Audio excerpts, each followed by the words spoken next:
My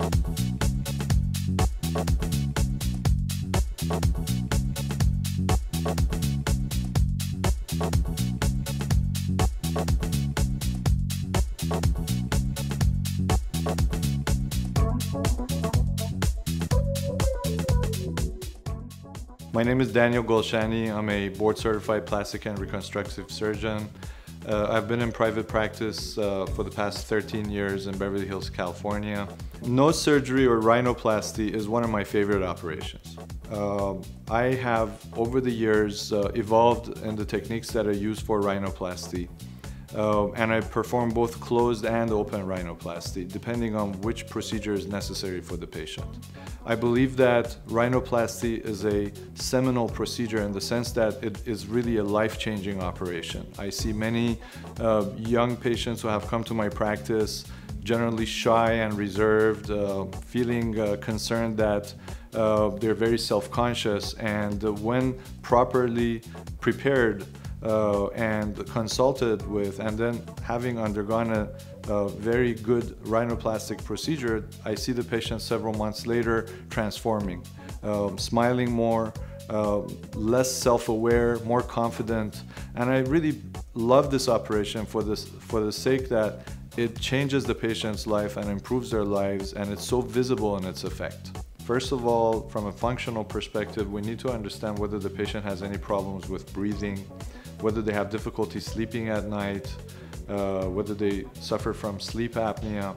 There can be several things that can go wrong when patients have difficulty breathing. They could have had a history of a nasal fracture, breaking the nose several years earlier, which may be the reason they're coming in to fix the way their nose looks, but actually they will benefit by having the breathing fixed as well. We always address this medically first, place the patient on medications, and if the patient doesn't improve, then surgery would be very helpful to significantly improve their airway. What I say is sometimes I have patients who come in with 90% nasal airway obstruction, and they come back 2 months later and they're perfectly breathing through their nose, they have a full night's sleep, and they feel much better.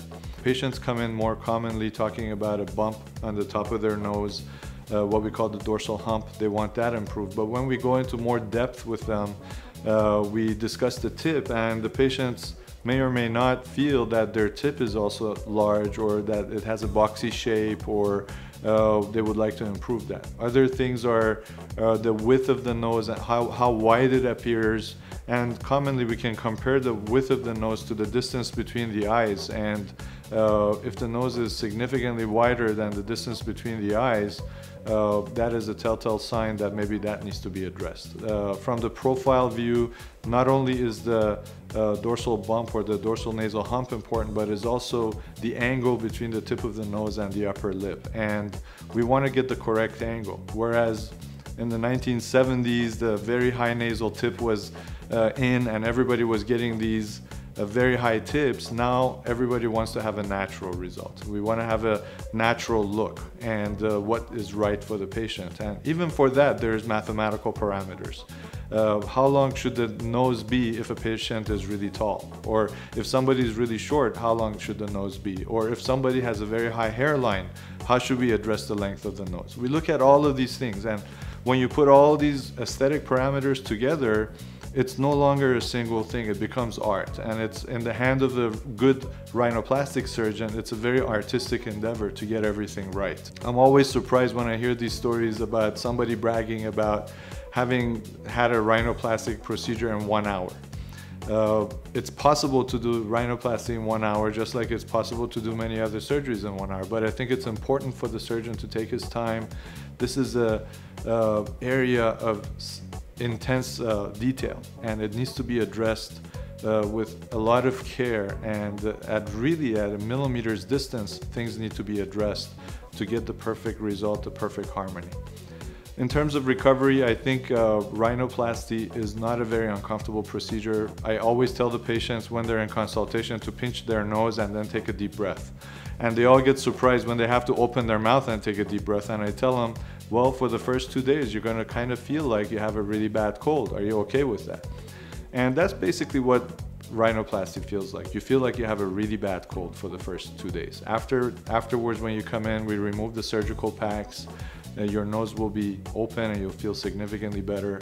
About 6 to 7 days after surgery, we remove the nasal splint, and you will, for the first time, you will see the final outcome. Even though your nose is still very swollen, you may have a few acne as a result of the splint and the stickiness from the splint, but you will immediately see the result. And what happens is that after that, every week and every month, you'll see an improvement. The nose gets better and it looks better. And even a year later, I see patients who come in a year or two later after their rhinoplasty, they still are improving. They look better than they did after 6 months.